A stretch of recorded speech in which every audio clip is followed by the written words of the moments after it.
Frances Ha, es que está en blanco y negro, y a mí las pelis de blanco y negro me intimidan. El Ciudadano Kane, como yo voy a tener una cuenta hablando de películas y no he visto esta película, lo mismo me pasa con Casablanca y lo mismo me pasa con Los Cuatro. Aunque mi contenido sea un desastre, hay gente que lo hace peor.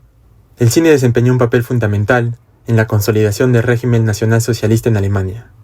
Entre las producciones más influyentes de este periodo se encuentra El Triunfo de la Voluntad, de 1935, dirigido por Leni Riefenstahl, considerada uno de los ejemplos más paradigmáticos de la propaganda política en el siglo XX. La obra no solo documenta el Congreso del Partido Nacional Socialista celebrado en 1934 en Nuremberg, sino que también construye una imagen mítica como líder providencial de la nación alemana. El 14 de marzo de 1933 se nombra a Goebbels ministro de Ilustración Pública y Propaganda, quien posteriormente consolidaría lo que se conocería como el mito del Führer. Los líderes consideraban esencial fortalecer y expandir la denominada comunidad nacional, con el propósito de dominar a otras razas y pueblos clasificados como inferiores. La propaganda desempeñó un papel central en este proceso, exaltando una supuesta conexión mística entre los alemanes, su tierra y su identidad compartida, con el objetivo de cohesionar a los alemanes étnicos de diferentes orígenes, trascendiendo divisiones regionales. En este contexto emergió la figura de Leni Riefenstahl, directora de cine, bailarina, actriz y fotógrafa. Tras la llegada al poder de 1933, gran parte del talento cinematográfico alemán optó por el exilio en Francia, Inglaterra o Estados Unidos. Leni, en cambio, decidió permanecer en Alemania y se declaró apolítica.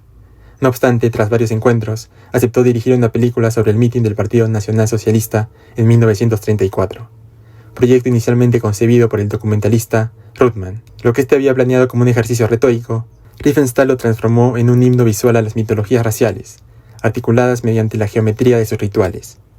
La carga emotiva en su obra no es accidental. Alemania venía de atravesar una profunda crisis económica.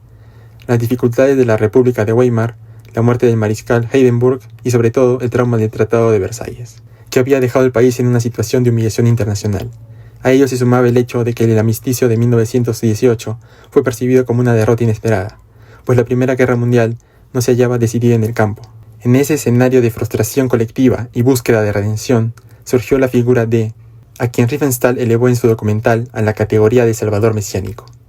El Triunfo de la Voluntad registra el Congreso del Partido Nacional Socialista celebrado en 1934 en Nuremberg, al que asistieron más de 700.000 militantes y simpatizantes. El eje temático de la película es la promesa del renacimiento de Alemania como potencia mundial, con, representado como líder providencial encargado de devolver la gloria a la nación. Estrenada en 1935, se convirtió en una de las propagandas más influyentes y estudiadas de la historia del cine. Su técnica cinematográfica marcó un hito: el uso sistemático de planos contrapicados para magnificar la figura de, los movimientos de cámara que aportaban dinamismo, la geometría compositiva de los espacios, los teleobjetivos, la fotografía aérea y el innovador empleo de la música en sincronía con la imagen, hicieron del Triunfo de la Voluntad un referente ineludible del documental político. El proyecto contó con un despliegue de recursos sin precedentes. Se puso a disposición de Leni todo lo necesario, y ella respondió con una preparación minuciosa. Nuremberg se transformó en un set cinematográfico de dimensiones colosales.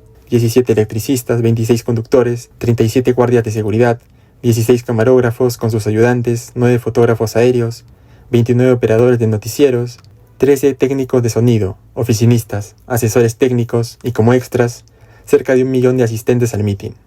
El evento duró 80 horas y generó 128.000 metros de metraje filmado. La película se inicia con un avión que sobrevuela la ciudad desde las alturas. Él desciende hacia Nuremberg. La metáfora es reforzada por planos cenitales y contrapicados que enfatizan su dimensión casi sobrenatural. Las multitudes extienden sus manos para tocar a quien consideran su salvador. La puesta en escena evoca imágenes religiosas, la entrada de Cristo en Jerusalén y símbolos modernos de idolatría colectiva. Durante 2 horas, el espectador queda inmerso en la estética del nacionalsocialismo. Para los años 30, la innovación técnica resulta particularmente notable, más aún en un documental que debe lidiar con complejidades logísticas de gran escala. La música, única banda sonora en los primeros 30 minutos, contribuye a intensificar la atmósfera. A partir de allí, suceden escenas cuidadosamente coreografiadas. La llegada de serenatas nocturnas frente a su hotel, paisajes urbanos decorados con estandartes, campamentos juveniles que exaltan la disciplina y el entusiasmo, y finalmente los discursos, con él interviniendo por primera vez a los 35 minutos de proyección. Más allá de la carga ideológica, El Triunfo de la Voluntad se erige como una obra maestra del montaje y la puesta en escena. su capacidad para transformar lo que podría haber sido un desfile interminable en un espectáculo visualmente hipnótico demuestra el poder del lenguaje cinematográfico. Las imágenes multitudinarias son quizás el legado más perdurable de la cinta. Más allá de la simbología, muchos de sus planos han quedado inscritos en la historia del cine por su potencia estética. La monumentalidad de las masas recuerda a producciones posteriores como Cleopatra, Ben-Hur o Espartaco. Finalmente, cabe señalar que incluso el arte puesto al servicio del mal no deja de ser arte. Al igual que el nacimiento de una nación, el triunfo de la voluntad trasciende como testimonio histórico y como obra que llevó el lenguaje cinematográfico a un nuevo nivel, constituyéndose en un documento estético e ideológico de valor innegable.